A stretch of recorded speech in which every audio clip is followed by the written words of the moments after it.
Hello दोस्तों। तो आज की वीडियो में हम पढ़ेंगे कि बॉयलरप्लेट क्या होता है, सीएसएस में बॉयलरप्लेट क्या होता है और एचटीएमएल में बॉयलरप्लेट क्या होता है।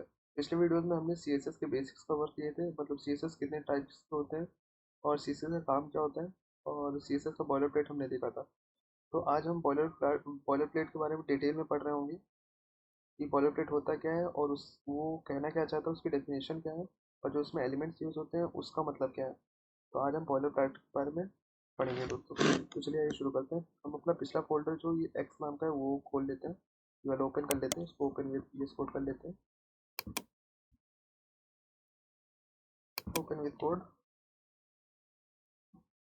ठीक है दोस्तों, तो ये हमने पिछली क्लास में कुछ पढ़ा था, तो इसको पहले हम इरेज कर देते हैं।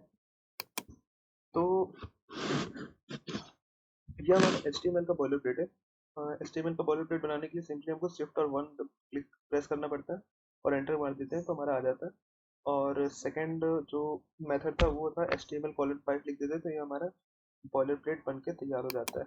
ये हमारा पूरा बॉयलर प्लेट है, ये तैयार हो जाता है। अगर आपका पिछले वीडियो में मैंने बताया था कि मेरा सिस्टम वर्क नहीं कर रहा था, shift plus shift plus one click करने से मेरे सिस्टम पे बॉयलर प्लेट नहीं बन रहा था।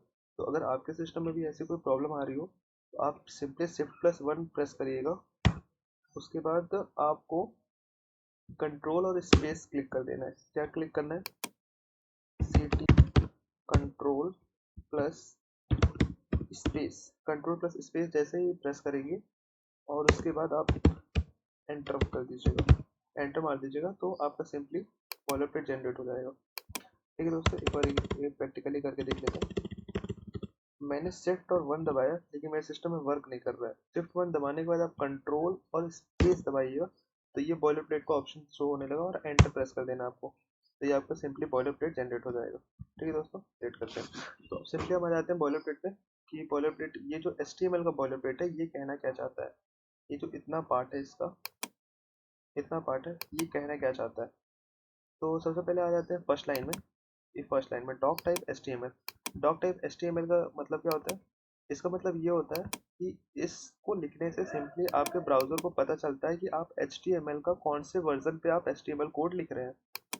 ठीक है, तो doc type H T M L का मतलब क्या है कि जो आपका जो डॉक्यूमेंट है वो एच टी एम एल है और इससे आपके ब्राउजर को ये पता चलता है कि आप एच टी एम एल का जो कोड लिख रहे हैं वो कौन से वर्जन का कोड लिख रहे हैं। ठीक है दोस्तों, तो सिंपली फर्स्ट लाइन का मतलब ये था, मीनिंग ये था। सेकेंड लाइन में आ जाते हैं। सेकेंड लाइन में लिखा हुआ है H T M L lang equals to E N. इससे तो आप लोग को ही पता, थोड़ा बहुत तो पता चल ही रहा होगा कि ये कहना क्या चाहता है। सिंपली इसमें लिखा हुआ है H T M L language. Lang का मतलब क्या है? L A N G. L A N G का मतलब क्या है? लैंग्वेज। कि जो आप एच टी एम एल में लैंग्वेज यूज़ कर रहे हैं वो इंग्लिश यूज़ कर रहे हैं। इसके जगह आप कोई भी लैंग्वेज दे सकते हैं, आपको अगर कोई भी लैंग्वेज लिखना हो तो सिंपली हमने यहाँ पे एच टी एम एल में जो हम कोड लिखेंगे वो हमारा इंग्लिश में। तो सेकेंड लाइन ये कहनी चाहती है। थर्ड लाइन से हमारा हेड, हेड जो होता है, हेड पार्ट जो होता है वो स्टार्ट हो जाता है। ठीक है, फोर्थ लाइन में आ जाते हैं। फोर्थ लाइन में बोला है meta char set equals to UTF-8। Char set क्या होता है? कैरेक्टर। कैरेक्टर बेसिकली होता है ये। अगर आप यहाँ पे ये करेंगे, कर्सर लाएंगे तो यहाँ पे लिखा हुआ this attribute declares the page character encoding. ये पेज कैरेक्टर एनकोडिंग को डिक्लेयर करता है। ठीक है, ये कैर सेट एट्रीब्यूट। ठीक है, और UTF-8 का मतलब क्या है? यूटीएफ का UTF-8 का फुल फॉर्म है यूनिकोड। यहाँ मैं नीचे लिख देता हूँ। UTF, यूटीएफ का फुल फॉर्म क्या है? यूटीएफ का फुल फॉर्म है यूनिकोड ट्रांसफॉर्मेशन, और स्पेलिंग गलत है, यूनिकोड ट्रांसफॉर्मेशन फॉर्मेट। यूटीएफ का फुल फॉर्म ये है, यूनिकोड ट्रांसफॉर्मेशन फॉर्मेट। इसका मतलब क्या होता है बेसिकली? बेसिकली इसका मतलब ये होता है कि आप जो HTML कोड लिखेंगे वो सभी लैंग्वेजेस में काम करेगी। मतलब कि अगर मान के चलिए यहाँ से अगर मतलब हम इंडिया में तो इंग्लिश से लिख रहे हैं तो हमको समझ में आ रहा है, लेकिन चाइना में चाइनीस है तो ये जो जो हम HTML लिखेंगे कोड वो ऑटोमेटिकली कन्वर्ट हो जाता है दूसरे लैंग्वेज में। तो इसलिए ये UTF होता है। ठीक है, UTF का सिंपल मीनिंग ये है कि ये सभी लैंग्वेजेस को सपोर्ट करता है। UTF-8 का मतलब क्या है? ये सभी लैंग्वेजेस को सपोर्ट करता है, इससे यहाँ पे UTF-8 लिखा है। ठीक है, फिर फिफ्थ लाइन में आ जाते हैं। फिफ्थ लाइन में क्या कहना चाहता है? फिफ्थ लाइन में कह रहा है एक्स यू ए कंपेटिबल। इसका मतलब ये है कि ये सभी ब्राउजर में कंपेटिबल है। ये जो हम HTML कोड लिखेंगे ये आपके सभी ब्राउजर में कंपेटिबल होगा, मतलब सभी ब्राउजर में वर्क करेगा। और यहाँ पे क्या लिखा है? Content I E equals to H. I E का फुल फॉर्म यहाँ पे क्या है? आई ई का फुल फॉर्म है इंटरनेट एक्सप्लोरर। इंटरनेट एक्सप्लोरर में भी ये कंपेटिबल है। ये जो HTML कोड है आपका इंटरनेट एक्सप्लोरर में भी वर्क करेगा। लेकिन अभी क्या है कि इंटरनेट एक्सप्लोरर हट चुका है, उसके जगह पे माइक्रोसॉफ्ट एज आ चुका है, तो यहाँ पे एज लिखा हुआ है। ठीक है दोस्तों, तो फिफ्थ लाइन सिंपली ये कहना चाहता था। सिक्स लाइन में आते हैं। सिक्स लाइन में बोल रहा है व्यू पोर्ट। व्यू पोर्ट क्या होता है? व्यू पोर्ट बेसिकली ये होता है कि जो आप HTML का कोड लिखेंगे तो जो साइट होती है हमारी, उसका जो विड्थ विड्थ जो होगा वो किसी भी स्क्रीन पे चल सकता है। मतलब किसी भी स्क्रीन पे सपोर्ट करेगा, मतलब मोबाइल में भी सपोर्ट करेगा, लैपटॉप में भी सपोर्ट करेगा, आपके कंप्यूटर में भी सपोर्ट करेगा। तो व्यू पोर्ट का सिंपली मीनिंग यही है। और यहाँ पे लिखा है कंटेंट विड्थ डिवाइस विड्थ। इसका मतलब यही है कि जो विड्थ है वो विड्थ यहाँ से डिक्लेयर होता है, डिवाइस की विड्थ यहीं से डिक्लेयर होती है। मतलब इसके वजह से ही विड्थ, मतलब इसके वजह से ही हमारा जो HTML का कोड है वो मोबाइल में भी रन करता है। ठीक है। और यहाँ पे इनिशियल स्केल का मतलब क्या है? इनिशियल स्केल का मतलब होता है जूमिंग। मतलब जैसे कि आप कोई किसी वेबसाइट में जाएंगे तो उसमें आप सिंपली उस वेबसाइट में जूम कर सकते हैं। तो इनिशियल स्केल का भी काम यही होता है कि वेबसाइट को जूम करना। ठीक है। और यहाँ पे वैल्यू वन क्यों दी हुई है? ये वैल्यू वन जो होती है वो डिफ़ॉल्ट ब्राउज़र के द्वारा होती है। मतलब कि डिफ़ॉल्ट ब्राउज़र जो है उसका जो जूमिंग होता है वो वन पे सेट होता है।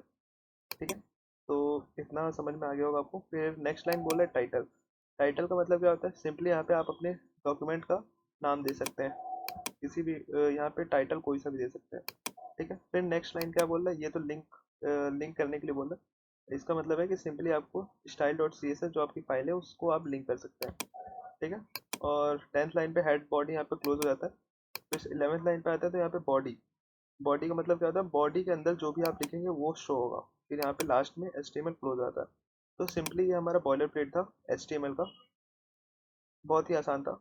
अगर आप एक दो बार रिवाइज करेंगे तो आपको ये बनने लगेगा, याद हो जाएगा। लेकिन याद करने की ज़रूरत नहीं है। इसका कोई यूज़ मतलब कहीं इंटरव्यू में पूछा नहीं जाता वैसे, लेकिन आप एक बार रिवाइज कर सकते हैं बेसिक नॉलेज के लिए। तो अब सिंपली हम आ जाते हैं स्टाइल CSS फाइल में। CSS फाइल में क्या कहना चाहता है? CSS फाइल में इतना हमारा बॉयलर प्लेट होता है। इसका मीनिंग क्या होता है ये समझ लेते हैं। Margin colon zero. इसका मतलब क्या होता है? मार्जिन कॉलन ज़ीरो का मतलब होता है, अगर हम यहाँ पे सिंपली इसको ओपन विथ लाइव सर्वर करेंगे तो ये केवल लिख के आ रहा है यूनिकोड ट्रांसफॉर्मेशन फॉर्मेट। ये क्यों लिख के आ रहा है? क्योंकि हमने यहाँ पे लिखा है तो इसलिए लिख के आ रहा है। इसको हम इरेज कर देते हैं। ओके। यहाँ पे हम एक पैराग्राफ बना लेते हैं और इसमें लॉरेन के कुछ वर्ड्स ले लेते हैं। Let's say 10 words. ओके। फिर हम यहाँ पे आते हैं। यहाँ पे हम पैराग्राफ को टारगेट करेंगे और इसका जो फॉन्ट साइज है उसको 30 पिक्सल कर देते हैं। 30 पिक्सल कर देते हैं और कलर जो है उसका ब्लू कर देते हैं। ब्लू। ठीक है। तो अब यहाँ पे ऐसा कुछ शो हो रहा है। ठीक है। तो हम सबसे पहले ये मार्जिन पढ़ लेते हैं। मार्जिन मार्जिन करता क्या है? ये जो मार्जिन है ये मार्जिन का वर्क क्या है? मार्जिन बेसिकली क्या करता है कि आपको ये टॉप से और लेफ्ट से मार्जिन देता है। मतलब टॉप से थोड़ा नीचे ले आएगा, लेफ्ट से नीचे ले आएगा। जहाँ यहाँ पे अगर आप वैल्यू अगर देंगे, लेट्स से हमने यहाँ पे 10 वैल्यू दे दी, 10% कर दिया हमने, 10% कर दिया। तो अब ये टॉप से 10% नीचे टेक्स्ट को ले आएगा, पैराग्राफ को। टॉप से 10% नीचे ले आएगा, टॉप है पैराग्राफ को टॉप टॉप से 10% नीचे ले आएगा और लेफ्ट से 10% राइट में शिफ्ट कर देगा। लेफ्ट से 10% शिफ्ट कर देगा। देखिए, ये देखिए, ये टॉप से 10% नीचे लेके आ गया है और की साइड शिफ्ट कर दिया है, राइट की साइड शिफ्ट कर दिया। लेफ्ट से देखिए, यहाँ पे ये लेफ्ट से 10% जगह खाली हो गई है और टॉप से 10% जगह खाली हो गई है। अगर आप अगर आपको वो नहीं हो रहा तो यहाँ पे कुछ और ले लेते हैं। लेट्स से यहाँ पे 20 ले लेते हैं। 20 ले लिया तो अब ये टॉप से 10% नीचे आ जाएगा और लेफ्ट से 20% पीछे चला जाएगा। ठीक है। ये टॉप से 20% नीचे आ गया है और लेफ्ट से 20% पीछे चला गया है। ठीक है, तो सिंपली मार्जिन का काम ये होता है। अगर जैसे हम मार्जिन को यहाँ पे फिर से जीरो कर देंगे तो वापस अपनी जगह पे आ गया ये, जहाँ पे ऑलरेडी था ये वहीं पे घूम फिर के आ गया। ठीक है, तो मार्जिन का बेसिकली काम क्या होता है कि ये टॉप से और लेफ्ट से फॉन्ट को, किसी भी चीज़ को शिफ्ट कर देगा। ठीक है, तो मार्जिन का काम ये है। पैडिंग का क्या काम है? पैडिंग अभी यहाँ पे जीरो है, लेट से हम यहाँ पे ले लेते हैं 10%। हमने यहाँ पे 10% ले लिया। ठीक है, तो पैडिंग को हमने 10% लिया। अब ये देखिए 10% टॉप से नीचे आ गया, 10% लेफ्ट से आ गया, 10% राइट से आ गया, तो मतलब ये बेसिकली सेंटर कर दिया।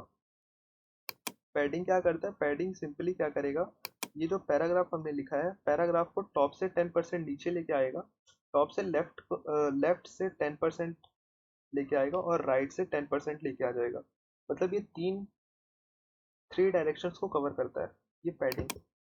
अगर हम यहाँ पे 20 कर दें, अगर हम यहाँ पे 20 कर दें तो अब देखिएगा, ये देखिए ये टॉप से 20% नीचे ले आया, टॉप लेफ्ट से 20% ले आया और राइट से 20% ले आया। तो ये जो फॉन्ट हमने, जो पैराग्राफ है हमारा, वो कुछ यहाँ पे शो हो रहा है।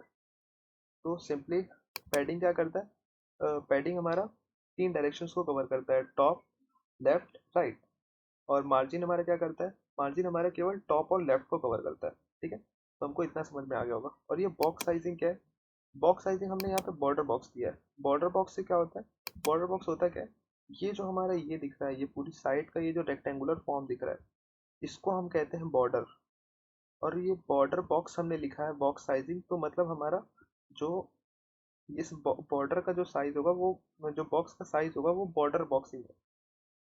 बॉर्डर जो हमने ये लिखा है बॉक्स साइजिंग बॉर्डर बॉक्स, तो हमारा जो बॉक्स का साइज है वो बॉर्डर बॉक्स होगा। अगर हम यहाँ पे कुछ और लिख देंगे, let's say we write here content box, तो जो हमारा जो पैराग्राफ है वो बीच में नहीं आएगा। हमने यहाँ भले पैडिंग कर दी है 20%, लेकिन ये देखिए ये यहाँ पे आ गया। अब ये कंटेंट बॉक्स ले रहा है तो ये टेक्स्ट यहाँ पे शो हो रहा है।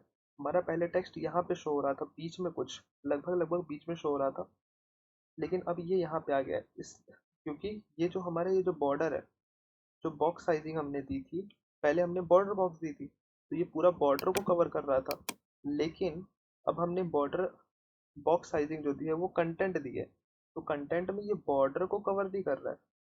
समझ रहे हैं आप? तो सिंपली हमको यहाँ पे बॉक्स साइजिंग में हमेशा क्या देना है? Border box. तो ये पूरे बॉर्डर को कवर करेगा। अब देखिए ये टेक्स्ट जो है वो बीच में कुछ लगभग लगभग बीच में शो हो रहा है, मतलब सेंटर में नहीं है ये, क्योंकि ये बहुत ही नीचे है, तो सेंटर में तो नहीं कह सकते, लेकिन बीच में शो हो रहा है ऐसा हम बोल सकते हैं। ठीक है, तो सिंपली इसका मतलब ये था। इतनी ये आपको तीन लाइन समझ में आई? ठीक है, तो यहाँ पे फिर से हम पैडिंग को वापस वहीं कर देते हैं, जीरो कर देते हैं। ठीक है, तो हम ये जीरो डिफॉल्ट रखते हैं। ठीक है, फिर उसके बाद आते हैं HTML बॉडी। ये HTML बॉडी का मतलब क्या है? HTML मतलब कि ये HTML को वो करेगा, टारगेट करेगा। ये जो हमने HTML इसमें बनाया तो HTML को टारगेट कर रहा है। और फिर उसके बाद बोल रहा है बॉडी, फिर यहाँ बोल रहा है कॉमा बॉडी, मतलब HTML के अंदर ये जो हमने हमारा HTML है, HTML के अंदर जो बॉडी है उसको ये टारगेट करेगा। समझ रहे हैं? मतलब HTML के अंदर जो HTML फाइल है उसके अंदर जो बॉडी टैग है उसको ये टारगेट करेगा। ठीक है, तो सबसे पहले लिखा हुआ है विड्थ 100%, सेकेंड लाइन में लिखा हुआ है हाइट 100%। विड्थ 100% का मतलब क्या है कि जो भी हम ये पैराग्राफ लिखेंगे तो ये पूरे 100% विड्थ में शो होगा। ठीक है, जो भी हम ये पैराग्राफ लिखेंगे ये पूरे 100% विड्थ में शो होगा। ठीक है, और हाइट का मतलब क्या है? हाइट का भी वही मतलब है कि जब भी हम इस बॉडी के अंदर कुछ भी लिखेंगे, इस बॉडी के अंदर कुछ भी लिखेंगे तो इसकी जो हाइट होगी वो 100% में शो होगी।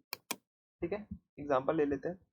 जैसे कि अभी हमारा जो टेक्स्ट है, पैराग्राफ है, ये हमको सबसे टॉप में दिख रहा है। ठीक है। अगर हम इसकी जो विड्थ है, HTML की बॉडी की जो विड्थ है 100 थी, अगर हम यहाँ 50 देते थे, अगर हम यहाँ 50 दे दें, तो ये देखिए ये 50% विड्थ ही कवर कर रहा है। 50 की जगह 20 कर देते हैं, तो ये 20% ही विड्थ ले रहा है पूरा बॉडी का। विड्थ हमारा था, वैसे ही हमारी हाइट भी होती है, हाइट को भी हम छोटा बड़ा कर सकते हैं, लेकिन फॉन्ट में अक्सर ये दिखता नहीं है, लगभग मतलब नॉर्मली ये दिखता नहीं है, लेकिन अगर आप इमेज में ट्राई करेंगे तो इमेज में ये ऑफकोर्स दिखेगा, आपको शो होगा। ठीक है दोस्तों, तो बॉयलर प्लेट बिल्कुल ही आसान था। हमने आज बॉयलर प्लेट कवर कर लिया है कि बॉयलर प्लेट कहना क्या चाहता था। CSS और HTML दोनों को बॉयलर प्लेट हमने देख लिया, तो सिंपली हमारे ये दोनों को बॉयलर प्लेट है, हमने सिंपली बॉयलर प्लेट पढ़ लिया है। ठीक है दोस्तों, तो आज की वीडियो में बस इतना ही। नेक्स्ट वीडियो में हम कुछ CSS की प्रॉपर्टीज़ पढ़ रहे होंगे। तो वीडियो देखने के लिए बहुत बहुत शुक्रिया। Hope you like the video. If you like the video, please like, share and subscribe our channel.